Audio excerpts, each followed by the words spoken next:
تاوقتے کہ اس نے ضابطۂ اخلاق کی کوئی خلاف ورزی نہ کی ہو، مگر اس کے لیے بھی ضروری ہے کہ اس جج کو مکمل اس کا موقف سنا جائے، اس کو سنے بغیر اس کے خلاف کوئی فیصلہ نہ کیا جائے، جو کہ آئین کے آرٹیکل 10A یعنی منصفانہ ٹرائل یعنی فیئر ٹرائل کا بھی اب ایک تقاضا ہے۔ تاہم جسٹس شوکت عزیز صدیقی کو مناسب موقع نہیں دیا گیا، ان کو حقیقت ثابت کرنے کا موقع نہیں دیا گیا، اور جو الزامات انہوں نے عسکری قیادت پہ لگائے تھے ان کے جھوٹا یا سچا ہونے کا بھی تعین سپریم جوڈیشل کونسل نے نہیں کیا، مگر محض الزامات لگا دینے کے جرم میں ان کو ان کے عہدے سے برطرف کر دیا گیا۔ اس فیصلے میں یہ بھی لکھا ہے کہ آئین کا آرٹیکل 211 جو ہے وہ روکتا ہے سپریم کورٹ کو کہ سپریم جوڈیشل کونسل کے فیصلوں کے اندر مداخلت نہ کیا جائے، مگر آئین کے مطابق اگر کسی بھی فورم بشمول سپریم جوڈیشل کونسل کے اس کا فیصلہ اگر بدنیتی پر مبنی ہے، میلا فڈے ہے، تو پھر سپریم کورٹ جو ہے وہ اس میں مداخلت کر سکتی ہے، اور اگر جج جو ہے اس کے الزامات کی تحقیقات کے بغیر ہی اگر اس کو ہٹانا اتنا آسان ہو تو پھر یہ عدلیہ کی آزادی کے لیے انتہائی خطرناک ہے، اور کسی بھی جج کا اس کے عہدے سے ہٹایا جانا، اعلیٰ عدلیہ کے جج کا اس کے عہدے سے ہٹایا جانا، یہ یقیناً مفاد عامہ کا مسئلہ ہے، اور ایک آزاد عدلیہ جو ہے اس کی بنیاد ہی بنیادی آئین کے اندر دیے گئے بنیادی حقوق کے اوپر قائم ہے۔ ایک آزاد عدلیہ کے بغیر جو آئین میں دیے گئے بنیادی حقوق ہیں وہ خطرے میں پڑ جاتے ہیں۔ اس لیے ہمیں اس بات کے کہنے میں کوئی ہچکچاہٹ نہیں کہ یہ جسٹس شوکت عزیز صدیقی کی جو درخواستیں ہیں یہ آئین کے آرٹیکل 184(3) کے تحت قابل سماعت ہیں۔ تو یہ تو ان درخواستوں کے قابل سماعت ہونے کے حوالے سے سپریم کورٹ نے فیصلہ دیا۔ اس کے ساتھ ہی سپریم کورٹ نے پھر میرٹس کے اوپر بات گئی، تو سپریم کورٹ نے کہا کہ اب ہم میرٹس کی طرف جاتے ہیں، اور جس میں سب سے پہلے جو جسٹس آصف سعید خان کھوسہ کے سربراہی میں جوڈیشل کونسل نے جو ایک رپورٹ تیار کی تھی، اس رپورٹ کا حوالہ دیتے ہوئے کہا کہ 21 جولائی 2018 کو جو ڈسٹرکٹ بار ایسوسی ایشن راولپنڈی سے جسٹس صدیقی نے خطاب کیا تھا، ان پہ الزام یہ لگایا گیا کہ اس خطاب کے ذریعے جو ججوں کا ضابطۂ اخلاق ہے اس کی خلاف ورزی کی گئی، اور ان کا جو کنڈکٹ تھا وہ کسی جج کو زیب نہیں دیتا، یہ الزام تھا اس خطاب کے نتیجے میں، اور اس خطاب کا حوالہ دے کے پھر سپریم جوڈیشل کونسل کی اس وقت کی رپورٹ میں یہ کہا گیا کہ جسٹس شوکت صدیقی نے جو ججوں کا ضابطۂ اخلاق کا جو آرٹیکل 2 ہے، 3 ہے، 4، 5 اور 9 ہے اس کی خلاف ورزی کی، اور وہ سارے آرٹیکل جو ہیں سپریم جوڈیشل کونسل نے اپنی اس رپورٹ میں ریپروڈیوس کر دیے، مگر یہ کہیں نہیں بتایا کہ کون سے آرٹیکل میں کون سے جو الفاظ ہیں یا کون سے جو ضابطے ہیں ان کی خلاف ورزی ہوئی ہے۔ محض ان آرٹیکلز کو دوبارہ اس رپورٹ میں ریپروڈیوس کر کے یہ کہہ دیا گیا کہ ضابطۂ اخلاق کی خلاف ورزی ہوئی ہے۔ پھر اس فیصلے میں یہ بھی کہا گیا کہ جسٹس صدیقی پہ یہ الزام تھا کہ انہوں نے اپنے اس رپورٹ کے مطابق جسٹس صدیقی پہ یہ الزام تھا کہ انہوں نے عسکری قیادت کے اوپر بڑے سنگین الزامات لگائے ہیں، جس میں ایک الزام یہ بھی تھا کہ اس وقت کے میجر جنرل فیض حمید جو کہ DGC تھے ISI کے، اور ان کے کچھ ماتحت جو تھے وہ یہ چاہتے تھے کہ فیض آباد کے اندر جو دھرنا اس وقت مولانا علامہ خادم رضوی کا تھا، اس حوالے سے وہ جو مقدمات سن رہے تھے، اور پھر بول میڈیا گروپ کے حوالے سے جو مقدمات سن رہے تھے جو کہ ایگزیکٹ کمپنی کی ملکیت ہیں، اور پھر نواز شریف اور سابق وزیر اعظم پاکستان جو تھے ان کے حوالے سے اور ان کی بیٹی کے حوالے سے جو مقدمات سن رہے تھے، ان کو ایک خاص طریقے سے ان کا فیصلہ کیا جائے۔ یہ الزامات جسٹس صدیقی نے اپنے خطاب میں ڈسٹرکٹ بار راولپنڈی کے تقریب میں لگائے تھے، ان پہ یہ الزام تھا، اور اگر سپریم جوڈیشل کونسل اس وقت ان الزامات کی تحقیقات کر لیتی اور یہ تعین کر لیتی کہ آیا جسٹس صدیقی کی طرف سے فوجی قیادت پر لگائے گئے الزامات جو ہیں وہ درست ہیں، اگر یہ تعین کر لیتی تو پھر تو ہم یہ کہہ سکتے تھے کہ جسٹس صدیقی جو ہیں اعلیٰ عدلیہ کے ججوں کے لیے جو ضابطۂ اخلاق ہے اس کی خلاف ورزی کے مرتکب ہوئے ہیں۔ مگر سپریم جوڈیشل کونسل نے جسٹس صدیقی کے الزامات کی تحقیقات کرنا گوارا ہی نہیں کیا، اور ان کی تحقیقات کے بغیر ہم یہ کیسے اس نتیجے پہ پہنچ سکتے ہیں کہ جسٹس صدیقی نے جھوٹے الزامات لگائے ہیں۔ جسٹس صدیقی نے اس وقت کے جو اپنے ان کے اسلام آباد ہائی کورٹ کے چیف جسٹس سے، جو انور قاسی ان کا نام تھا، ان پہ بھی سنگین الزامات لگائے ہیں۔ تو ان الزامات کا جواب بھی سپریم جوڈیشل کونسل نے، اس وقت کی سپریم جوڈیشل کونسل نے یہ دیا کہ یہ تو جسٹس صدیقی کے منہ سے نکلے ہوئے الزام ہیں، اور دوسری طرف جو اس وقت کے اسلام آباد ہائی کورٹ کے چیف جسٹس انور قاسی تھے، انہوں نے بھی زبانی ان کی تردید کر دی۔ تو یہ ورڈ آف ماؤتھ ہے، تو اس لیے اگر ہم نے کسی ایک پہ یقین کرنا ہے تو ہم نے تو ایک سینئر جو چیف جسٹس کے عہدے پہ بندہ بیٹھا ہے، ہم تو اس پہ یقین کریں گے، ہم کسی جج پہ کیوں یقین کریں گے؟ تو چیف جسٹس قاضی فائزہ کے بینچ نے اپنے فیصلے میں یہ لکھا ہے کہ یہ جو سپریم جوڈیشل کونسل کی، اس وقت کی سپریم جوڈیشل کونسل کی سوچ تھی، یہ جو ہے یہ درست نہیں ہے۔ ہم یہ تصور نہیں کر سکتے کہ کوئی شخص اگر جونیئر پوزیشن پہ بیٹھا ہے تو وہ ہمیشہ ہی جھوٹ بولے گا، اور کوئی شخص جو سینئر پوزیشن پہ بیٹھا ہے وہ ہمیشہ ہی سچ بولے گا۔ سپریم جوڈیشل کونسل کا یہ کام تھا کہ جسٹس صدیقی کی طرف سے عسکری قیادت پہ لگائے گئے الزامات کی تحقیقات کرتی، اور سب سے اہم یہ اس لیے بھی تھا کہ یہ الزامات کوئی معمولی الزامات نہیں تھے، یہ انتہائی سنگین الزامات تھے، تو ان کی تحقیقات سپریم جوڈیشل کونسل کی طرف سے کیا جانا اور بھی ضروری تھا۔ اور جسٹس صدیقی نے بھی اپنے شو کاز نوٹس کے جواب میں یہ کہا تھا کہ شو کاز نوٹس کے جواب میں بھی جسٹس صدیقی نے یہ کہا تھا کہ انہوں نے جو الزامات لگائے ہیں وہ بالکل درست ہیں، اور اپنے شو کاز نوٹس کے جواب میں انہوں نے مزید کچھ ایسے الزامات بھی لگائے تھے۔ ان حالات میں جسٹس صدیقی کو کم از کم یہ کہنا چاہیے تھا، سپریم جوڈیشل کونسل کی طرف سے جسٹس صدیقی کو یہ حکم دیا جاتا کہ وہ جو الزام لگا رہے ہیں وہ اس کے حوالے سے ایک حلفیہ بیان دیں۔ وہ بھی سپریم جوڈیشل کونسل نے نہیں کیا، تاکہ وہ حلفیہ بیان دینے کے بعد پھر ان سے کہا جاتا کہ اب وہ ثبوت پیش کریں، اور پھر ظاہری بات ہے جب جسٹس صدیقی حلفیہ بیان دیتے تو پھر جنرل فیض کو بھی آ کے حلفیہ بیان دینا پڑتا، اور پھر جسٹس اس فیصلے کے مطابق جسٹس صدیقی کو موقع ملتا کہ وہ جنرل فیض پہ جرح کر سکتے۔ اور سپریم کورٹ کے اس آج کے فیصلے میں یہ بھی کہا گیا ہے کہ آئین کا جو آرٹیکل 210 ہے، اس میں سپریم جوڈیشل کونسل کے پاس یہ مکمل اختیار ہے کہ وہ کسی بھی شخص کو کسی بھی جج کے خلاف انکوائری کے سلسلے میں طلب کر سکتی ہے، یعنی کہ جنرل فیض کو بھی طلب کر سکتی تھی، مگر سپریم جوڈیشل کونسل نے اپنے اس آئینی اختیار کو استعمال نہیں کیا۔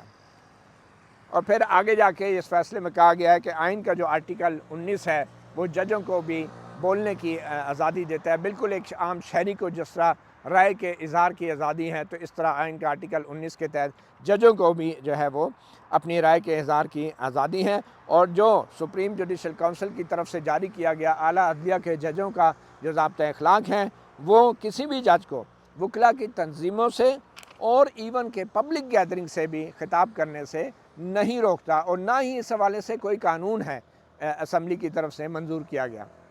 سپریم جوڈیشل کونسل نے، وہ پہلے والی نے، بغیر الزامات کی تصدیق کے اور بغیر کسی تحقیقات کے انہوں نے یہ فیصلہ دے دیا کہ جسٹس صدیقی جو ہیں وہ ضابطۂ اخلاق کی خلاف ورزی کے مرتکب ہوئے ہیں، صرف اس لیے کہ انہوں نے کچھ باتیں جو ہیں پبلکلی کر دی تھیں۔ اگر جسٹس صدیقی کے الزامات اس وقت انکوائری کے نتیجے میں درست ثابت ہو جاتے تو پھر یہ بہت مشکل ہوتا اور یہ بہت غیر منصفانہ ہوتا کہ ان کو تب بھی ان کے عہدے سے ہٹا دیا جاتا، مگر اگر ان کے الزامات جھوٹے ثابت ہوتے تو پھر وہ مس کنڈکٹ کے مرتکب ہوتے اور پھر انہیں یقینی طور پہ برطرف کیا جا سکتا تھا۔ یہ جو الزامات تھے انتہائی سنگین تھے، اور ان کی جو حقیقت ہے، ان الزامات کی حقیقت کو جاننا انتہائی ضروری تھا۔ اور اس لیے سب سے اہم جو انکشاف اب اس فیصلے میں ہوا ہے وہ یہ ہوا ہے کہ اس وقت کے جو چیف آف آرمی اسٹاف تھے، یعنی کہ جنرل قمر جاوید باجوہ، ان کی طرف سے بھی اور حکومت پاکستان کی طرف سے بھی 2 خط لکھے گئے، اور ان 2 خطوں میں یہ کہا گیا کہ رجسٹرار سپریم کورٹ اس معاملے کی انکوائری کروائیں۔ جب تک کوئی قانون ایسا نہیں ہے کہ وہ حقائق کو عوام کے سامنے رکھنے کو جرم قرار دیں، اس وقت تک جسٹس صدیقی جیسے ججز کو بھی ان کی تقریروں کی بنیاد پہ ضابطۂ اخلاق کی خلاف ورزی کا مرتکب قرار دے کہ ان کے عہدے سے نہیں ہٹایا جا سکتا۔ اور پھر اس فیصلے میں یہ بھی کہا گیا ہے کہ اس وقت کی سپریم جوڈیشل کونسل نے، یعنی کہ جسٹس آصف سعید خان کھوسہ کے کونسل نے، انہوں نے یہ بھی نہیں بتایا کہ آخر جسٹس صدیقی نے ضابطۂ اخلاق کی کون سی شق کی خلاف ورزی کی ہے۔ اور لگتا یہ ہے کہ سپریم جوڈیشل کونسل کو اچانک ایک جھٹکا لگا تھا، شوق لگا تھا، کیونکہ جسٹس صدیقی کے الزامات ایسی نوعیت کے تھے کہ انہوں نے سرعام یہ ساری باتیں کر دی، اور بلکہ اس بات کو بھی نہیں سوچا کہ یہ الزامات پورے ادارے کے خلاف نہیں بلکہ اس ادارے کے چند افراد کے خلاف ہیں یہ الزامات، اور ان کی انکوائری کرانا، ان کی تحقیقات کرانا بہت ضروری ہے۔ اچھا، آگے جا کے جو اس فیصلے کے اندر ایک نیا انکشاف جو ہوا ہے وہ ہے چیف آف آرمی اسٹاف کا خط، جو کہ 22 جولائی 2018 کو لکھا گیا، وہ بھی اس فیصلے کا حصہ بنایا گیا ہے۔ اس خط کے حوالے سے آج کے فیصلے میں یہ کہا گیا کہ جو رجسٹرار سپریم کورٹ اور جو جوڈیشل کونسل کے سیکرٹری ہوتے ہیں، انہوں نے ایک خط پیش کیا ہے سپریم کورٹ کے سامنے کہ اور وہ خط چیف آف آرمی اسٹاف کی طرف سے لکھا گیا 22 جولائی 2018 کو، اور یہ جو خط تھا، اس خط کا ذکر اس وقت کی سپریم جوڈیشل کونسل نے اپنی رپورٹ میں بھی نہیں کیا، اور جسٹس صدیقی کو برطرف کرنے والے اپنے فیصلے میں بھی اس خط کا حوالہ نہیں دیا آرمی چیف کے اس خط کا، یہ اس کو چھپایا گیا بظاہر۔ اس خط کے مطابق 22 جولائی 2018 کو chief of army staff general Qamar Javed Bajwa نے یہ خط لکھا اور کہا کہ اسلام آباد ہائی کورٹ کے ایک معزز جج نے انتہائی نامناسب اور سنگین الزامات لگائے ہیں ریاستی اداروں کے خلاف، اور جن میں اعلیٰ عدلیہ کے ججز بھی شامل ہیں، یعنی اسلام آباد ہائی کورٹ کے چیف جسٹس انور قاسی کے خلاف بھی، اور جو ملک کی جو اعلیٰ ترین خفیہ ایجنسی ہے وہ پبلک گیدرنگ میں اس کے خلاف الزامات لگائے گئے۔ اور پھر چیف آف آرمی اسٹاف لکھتے ہیں کہ ریاستی اداروں کی عزت اور وقار کو تحفظ دینے کی خاطر یہ درخواست کی جاتی ہے کہ سپریم کورٹ آف پاکستان جو ہے اس معاملے میں مناسب قانونی کارروائی کرے تاکہ الزامات کی تحقیقات کی جا سکیں، تصدیق کی جا سکے، اور پھر اس کے مطابق سخت ایکشن لیا جائے۔ یعنی آرمی چیف نے یہ خط کس کو لکھا؟ Registrar supreme court.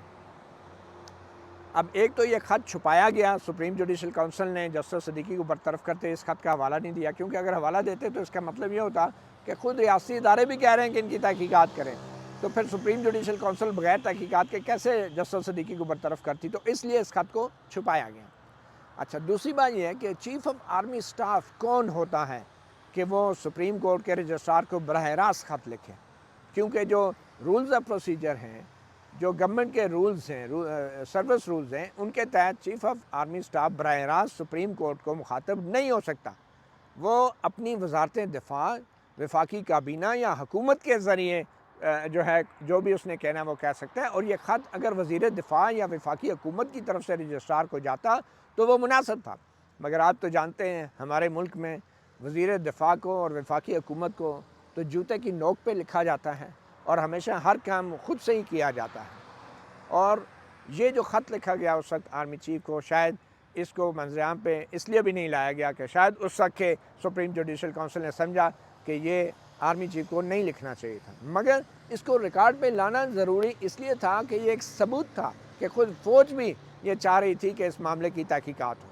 مگر کیا ہے کہ تحقیقات کیے بغیر جلدی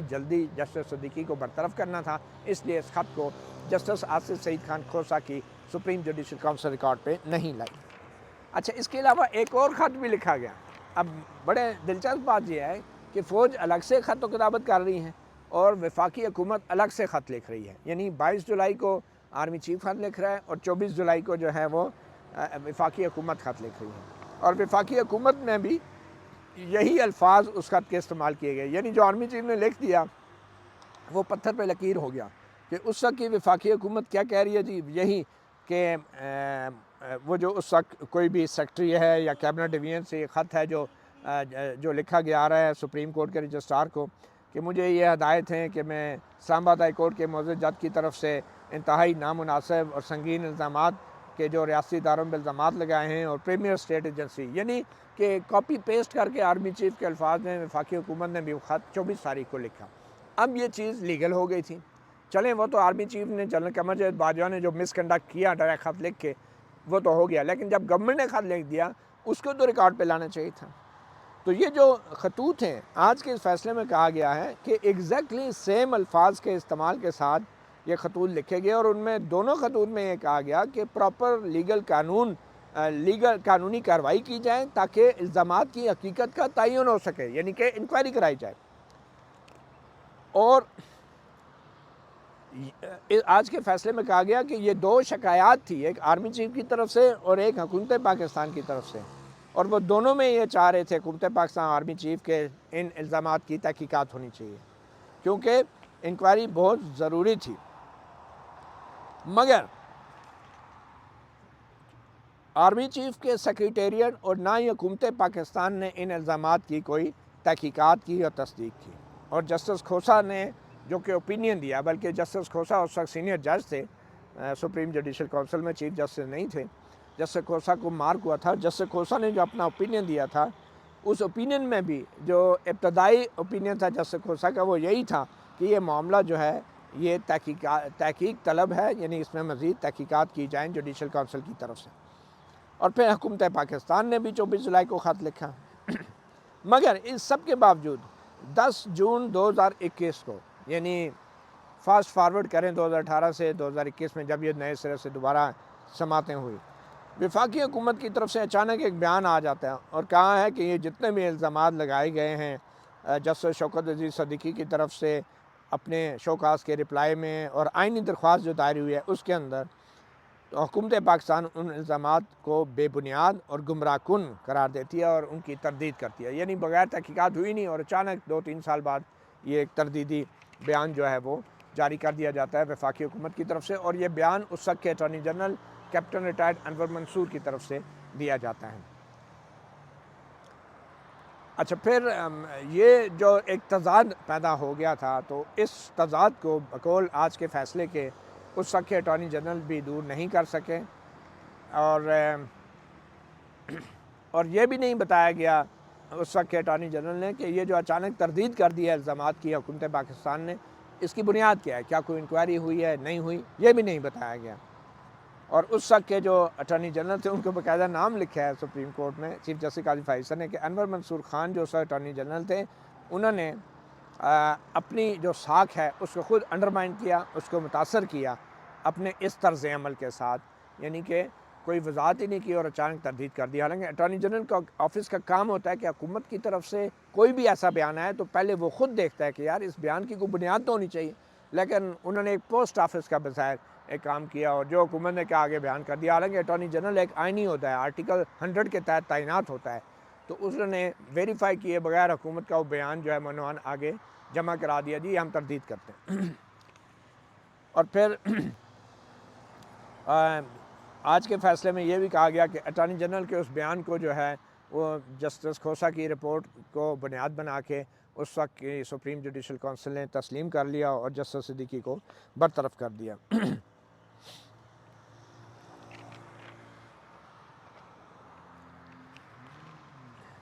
پھر آخر میں آ کے سپریم کورٹ کہتی ہے کہ اگر ججز جو ہیں ایک مبہم اور یک طرفہ اور بغیر کسی تفصیل کی بنیاد پر لگائے گئے الزامات کی بنیاد پہ اگر انہیں ان کے عہدوں سے ہٹایا جائے گا، تو اور یہ بھی تحقیقات نہیں کی جائیں گی کہ کیا ججز پہ جو الزامات لگائے ہیں یا ججز نے جو الزامات لگائے ہیں وہ درست بھی ہیں یا نہیں، تو پھر اس کا مطلب یہ ہے کہ کوئی بھی اعلیٰ عدلیہ کا جج جو ہے وہ سپریم جوڈیشل کونسل کے رحم و کرم پہ ہوگا، یعنی سپریم جوڈیشل کونسل کے اندر جو 4-5 جج بیٹھے وہ جس کو چاہیں گے وہ نکال دیں گے اور جس کو چاہیں گے وہ معاف کر دیں گے، یعنی کہ جو ججوں کی نوکری ہے وہ چند ججوں پر مشتمل ہوگی، کیونکہ اصول تو طے نہیں ہے، تحقیقات کی تو ضرورت نہیں ہے، تو اس لیے تحقیقات کے بغیر اگر آپ ججوں کو نکالیں گے تو اس کا مطلب ہے یہ پھر سپریم جوڈیشل کونسل کے جو چند ججز ہیں ان کی خواہشات کے اوپر ججز اپنی نوکری پہ رہیں گے اور نہیں رہیں گے، اور پھر عدلیہ کی آزادی کا جو ایک کانسیپٹ ہے وہ اس سے براہ راست متاثر ہوگا۔ پھر آخر میں لکھتے ہیں کہ چیف جسٹس قاضی فائزہ اور 4 مزید ججز اپنے فیصلے میں لکھتے ہیں کہ بڑی بدقسمتی کی بات ہے کہ اتنی تاخیر ہوئی ہے اس فیصلے میں اور ان آئینی درخواستوں کی، اور اس دوران جسٹس صدیقی جو ہیں وہ 60 سال کے ہو گئے اور پھر وہ ریٹائر بھی ہو گئے ہیں، اور 62 سال کے ہو گئے، 62 ایئرس، اور پھر وہ ریٹائر بھی ہو گئے۔ اس لیے عملی طور پہ اب جسٹس صدیقی کو ان کی سیٹ پہ بحال تو نہیں کیا جا سکتا، مگر انہی حالات کے پیش نظر جو ہے جو سپریم جوڈیشل کونسل نے جو صدر مملکت کو اس وقت جو رائے دی تھی، اور اس وقت جو صدر مملکت تھے صدر علوی، انہوں نے اس کو اوکے کر دیا تھا اور جسٹس صدیقی کو برطرف کر دیا تھا، تو سپریم جوڈیشل کونسل کی وہ جو رائے تھی وہ بھی آج کے فیصلے میں کالعدم قرار دے دی، اور جو صدر مملکت نے برطرف کیا تھا وہ بھی کالعدم قرار ہو گیا، اور جو جسٹس صدیقی کی برطرفی کا جو نوٹیفیکیشن تھا وہ بھی کالعدم قرار دے دیا، اور اب جسٹس شوکت عزیز صدیقی جو ہیں ایک برطرف جج نہیں بلکہ ایک ریٹائرڈ جج تصور ہوں گے۔ اس کا مطلب یہ ہے کہ ان کو تمام پینشن اور مراد ملیں گی۔ تو یہ آج کا فیصلہ ہے، اور یہ فیصلہ متفقہ فیصلہ ہے 5 ججوں کا، اور یہ ایک بڑا ہی تاریخی فیصلہ ہے۔ تاریخ میں پہلی بار کوئی جج جو ہے سپریم جوڈیشل کونسل کی طرف سے جو برطرف کیا گیا اس کو یوں اس طرح سپریم کورٹ کی طرف سے بحال کیا گیا۔ اس سے پہلے چیف جسٹس افتخار محمد چودھری جو جنرل مشرف کے دور میں ان کے عہدے سے ہٹائے گئے تھے، ان کے خلاف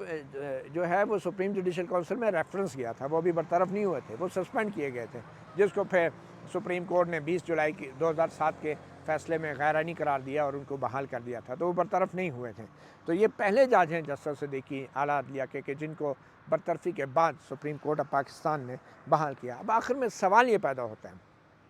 پہلا سوال کہ اگر اس وقت کی سپریم جوڈیشل کونسل نے اتنے سنگین الزامات کی بغیر تحقیقات کے اسلام آباد ہائی کورٹ کے ایک جج کو برطرف کر کے غلط کیا تھا، تو کیا وجہ ہے کہ آج سپریم کورٹ ان الزامات کی تحقیقات کے حوالے سے کوئی فیصلہ نہیں دے سکی؟ کیوں خاموش ہے ہماری یہ سپریم کورٹ ان الزامات کے حوالے سے جو جسٹس صدیقی نے لگائے تھے؟ اور پھر سوال جسٹس صدیقی پہ بھی ہے کہ کیا جسٹس صدیقی اپنی پینشن اور مراد کے لیے کیس لڑ رہے تھے، اور کیا اب ان کو خاموش ہو جانا چاہیے؟ کیا ان کو اس فیصلے کے اوپر سوال نہیں اٹھانا چاہیے کہ میرے الزامات تو اسی طرح ہیں؟ اگر اس وقت سپریم جوڈیشل کونسل نے ان الزامات کی تحقیقات نہیں کی تھی تو سپریم کورٹ آف پاکستان کو کس نے روکا تھا کہ آج جسٹس صدیقی کے لگائے گئے ان 5 سال کے پرانے الزامات کی آج تحقیقات کرائی جائے، اور آج کے اس فیصلے میں ایک کمیشن بنایا جاتا اور اس بات کا تعین کیا جاتا کہ کیا جنرل فیض اور جنرل قمر جاوید باجوہ پر لگائے گئے الزامات درست تھے یا نہیں؟ اگر اس وقت سپریم کورٹ اور جوڈیشل کونسل خاموش تھی تو آج چیف جسٹس قاضی فائز عیسیٰ کی قیادت میں سپریم جوڈیشل کونسل تو نہیں لیکن سپریم کورٹ آف پاکستان کے 5 ججز نے یہ فیصلہ کیوں نہیں دیا کہ کمیشن بنا کے جسٹس صدیقی کے اس وقت کے لگائے گئے الزامات کا تعین کیا جائے؟ کیونکہ جب تک ان الزامات کی تصدیق نہیں ہوتی، اگر وہ الزامات درست نہیں تھے تو پھر انہیں غلط بھی نہیں کہا جا سکتا۔ سوال یہی ہے کہ کیا جسٹس شوکت عزیز صدیقی، کیا اسلام آباد بار ایسوسی ایشن، کیا کراچی بار ایسوسی ایشن اب خاموش ہو جائے گی یا سوال اٹھائے گی اور ایک نظر ثانی درخواست میں سپریم کورٹ سے جسٹس صدیقی کے لگائے گئے ان سنگین الزامات کی تحقیقات کا مطالبہ بھی کرے گی؟ مطیع اللہ جان MJ TV سے اتنا ہی، اجازت دیجیے، اللہ حافظ۔